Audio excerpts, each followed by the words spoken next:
Assalamualaikum warahmatullahi wabarakatuh. Apakah dosa-dosa universitas atau dosa-dosa perguruan tinggi? Dosa-dosa perguruan tinggi itu yang pertama adalah tidak memastikan bahwa lulusannya dijamin mandiri dapat kerja, tidak ada yang menganggur. Jadi perguruan tinggi yang benar itu, tamatan dari perguruan tinggi itu tidak ada yang menganggur satupun. Kalau ada yang menganggur, itu perguruan tingginya yang berdosa. Bagaimana kalau universitasnya jangan berdosa? Harus ada hubungan yang tak terpisahkan dengan Depnaker, Departemen Tenaga Kerja. Dengan Depnaker ini tak bisa dipisahkan. Harus. Kenapa? Karena perguruan tinggi adalah menciptakan manusia-manusia yang terampil tangannya, beriman hatinya, dan otaknya penuh dengan ilmu pengetahuan. Jadi kalau sampai dia menganggur, ini berdosa ini perguruan tinggi ini. Universitas ini berdosa. Kenapa? Sudahlah mahasiswa dengan bayarannya yang begitu tinggi, menghabiskan waktu begitu banyak, sudah diwisuda malah menganggur. Berarti perguruan tinggi ini tidak mengadakan hubungan yang efektif dengan Depnaker, Departemen Tenaga Kerja. Yang kedua, perguruan tinggi itu harus mengadakan hubungan tak terpisahkan dengan PU, Departemen PU, Pekerjaan Umum. Tidak bisa dipisahkan. Segala bidang, karena di PU dan di Depnaker lainnya itu banyak bidangnya. Bisa bidang bagian keterampilan tangan, bisa dalam bidang mental, rohani, bimbingan, dan kemudian memberikan wawasan-wawasan. Banyak sekali, tidak harus bekerja dengan tangan full, tapi juga dengan otak, memberikan namanya brainstorming, dan banyak lagi hal-hal yang mencerdaskan. Nah, itu berdosa perguruan tinggi. Jadi bagaimana agar universitas perguruan tinggi jangan berdosa? Pada seleksi mahasiswanya itu harus isi formulir keterampilan hidup membuat Anda bisa mandiri. Nah, dicantumkan di sana apa? Kalau betul-betul dia terampil dalam menjahit pakaian, dalam memperbaiki mesin motor, bikin bengkel, sudah pasti ada keterampilannya. Nah, teruskan dia kuliah. Kalau belum ada keterampilan, jangan diterima dia berkuliah. Miliki keterampilan dulu. Kalaupun diterima juga kuliahnya, dia tanpa keterampilan, nanti menjelang dia tamat, berkewajiban perguruan tinggi ini memberikan bekal, memastikan dia selesai di situ. Berhambuslah kalian, berpergianlah kalian kemana-mana, tapi harus tangan kalian itu terampil. Bukan hanya bawa ijazah, tapi juga terampil dalam mengelola apapun, baik mengelola koperasi, mengelola kolam renang, kolam ikan, mengelola sawit, hasil sawit, atau mesin-mesin yang dapat mengolah sawit dalam jumlah kecil langsung diproduksi, bisa membuat sabun, bisa membuat segala macam peralatan yang kaitan dengan sawit, yang lebih dari 150 macam bisa diproduksi dari buah sawit. Dan tandan-tandan sawit pun bisa dibuatkan mendorong untuk tumbuhnya cendawan. Nah, sehingga cendawannya harganya mahal. Itu perguruan tinggi, profesor yang botak-botak kepala itu harus memikirkan itu. Harus tidak ada satupun mahasiswanya yang menganggur. Nah, tentu banyak variasinya nanti bagian menganggur. Nah, kerjasama dengan pemerintah bahwa harus dia dikasih modal. Dia imannya sudah kuat, tangannya sudah terampil, otaknya sudah jenius, sudah dapat ijazah, sudah diwisuda, tapi modal tidak ada untuk menyelenggarakan keterampilannya itu. Kita abaikan saja. Modalnya tidak ada. maka berkewajibanlah bagi perguruan tinggi itu memberikan modal melalui pemerintah. Maka rektor-rektor perguruan tinggi itu hanya mengarahkan saja, bekerja sama dengan bank agar mahasiswanya tidak ada yang menganggur. Bagian yang pertambangan emas bisa bekerja sama dengan Cina yang mengelola emas. Bagi keterampilan dalam fisika, kimia, biologi, bagian pertanian, silakan kerjakan. Tidak mesti punya keterampilan bidang pertanian itu harus jurusan biologi, tidak. Ya jurusan sospol juga bisa.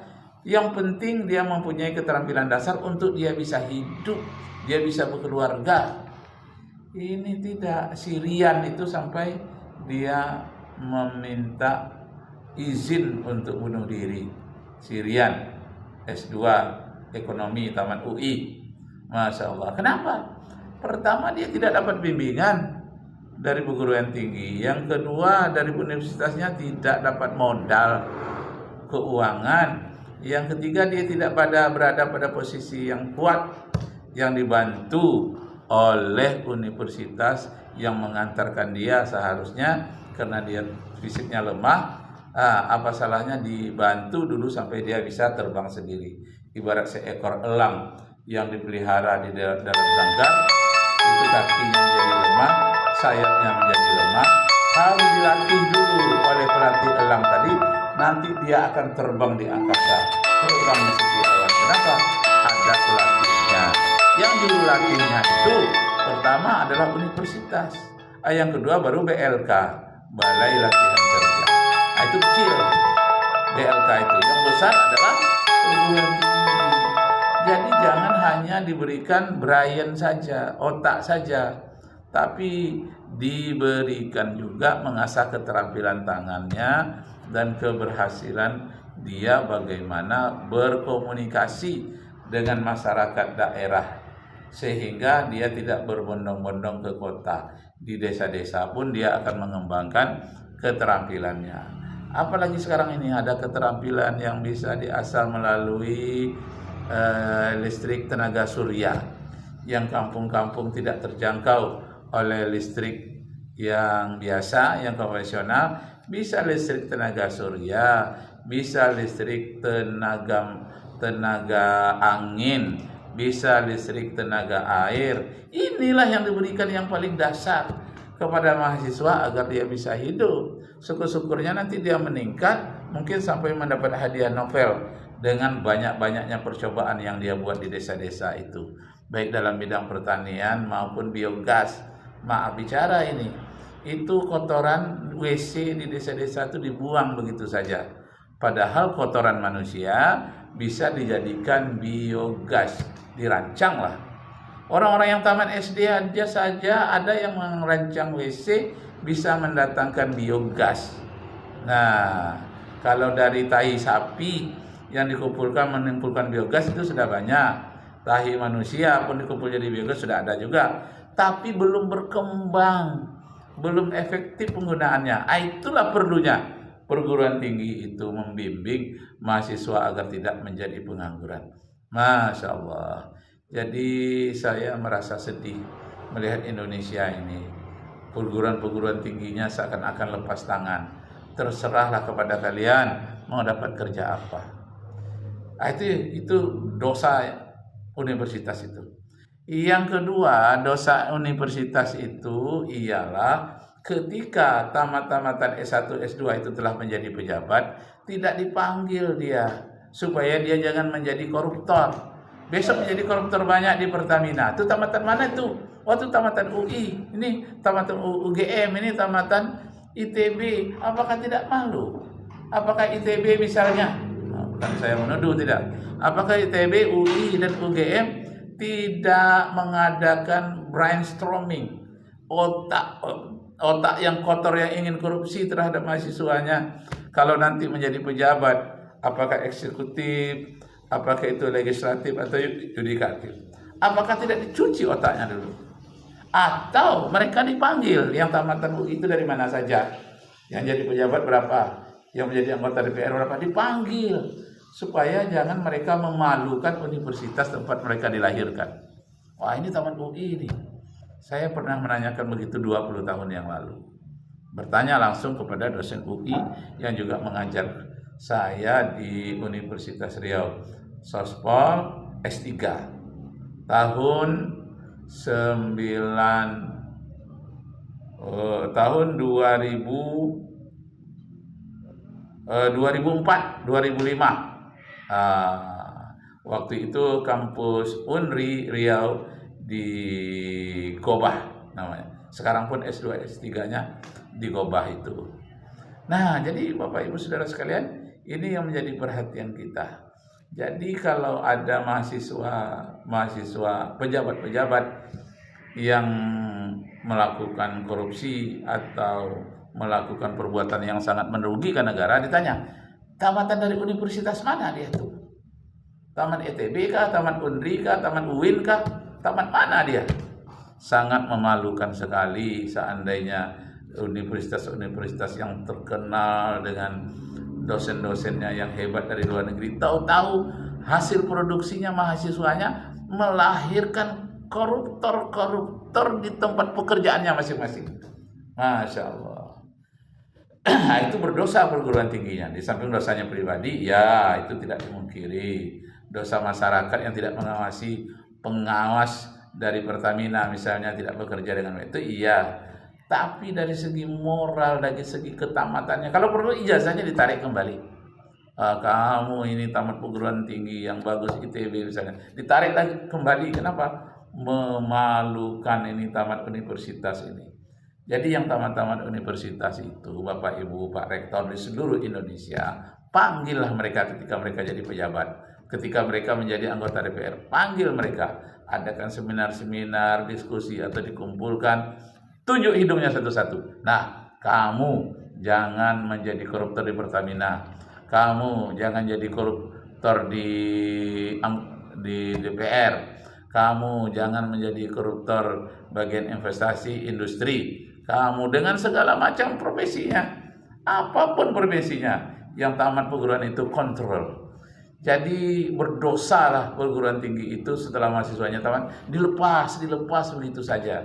Tidak ada kontrol belakangan. Kalau perlu buat daftarnya. Ini yang menjadi pejabat, sedang jadi pejabat sekarang yang tamatan UI, tamatan UGM, ini daftarnya. Yang tamat ITB, ini daftarnya. Didaftar. Yang pejabat-pejabat itu dikontrol. Jangan sampai mereka menjadi koruptor.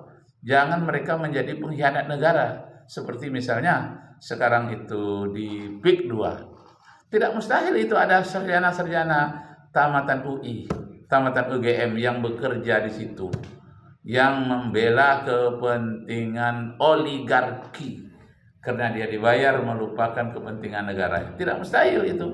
Itu rata-rata itu tamatan dari perguruan tinggi, cuma kita tidak tahu perguruan tinggi yang mana. Cek itu ijazahnya. Masya Allah, dosa-dosa perguruan tinggi melalaikan kontrol terhadap mahasiswanya yang tamat. Jadi kalau hanya mahasiswa banyak, bayar SPP, lalu diajari, perguruan tingginya dapat duit, itu bisnis namanya. Tidak ada orang yang tidak senang dengan dapat duit. Makin banyak mahasiswanya, makin banyak duit masuk. Itu sedang bagus sekali. Tapi jangan lupa dari segi moral yang kita tanamkan. Betul-betul hendaknya terjamin. Wah, ini yang tamat perguruan tinggi kami, Unri di Riau, IAIN Riau misalnya, UIN. Ini tamatan kami, ini sudah kami tes. Ini tidak mau menerima sogok. Jangan sampai dibiarkan, Masya Allah. Ini timbul kesedihan di dalam hati kita bahwa perguruan-perguruan tinggi jangan sampai melalaikan. Nah, baru diikuti yang berikutnya mahasiswa sebagai pelaku. Dari beberapa kasus ya. Berkasus yang ada, tamatan perguruan tinggi terhebat di Indonesia. Kemudian tenaga kependidikan. Tenaga kependidikan itu bisa kalau di kampus misalnya ada teknik, ada petugas perpustakaan, petugas administrasi gitu. Nah, itu masuknya teknik ya, adik-adik. Seperti itu. Nah, ini kan juga nanti akan berinteraksi. Kejahatan dalam bidang seksual juga ada. Ini yang perlu kami tekankan ya, kita coba highlight. Dari survei tersebut juga diketahui bahwa sebagian besar korban ini merupakan mahasiswa, Masya Allah. ya, dan Masya Allah. Jadi Bapak Ibu saudara sekalian, banyak sekali dosa-dosa ini tidak maksud kita memfitnah, tidak. Kalau ada pun yang saya sebut namanya itu karena itu yang populer saja. Sekian, terima kasih. Wassalamualaikum warahmatullahi wabarakatuh.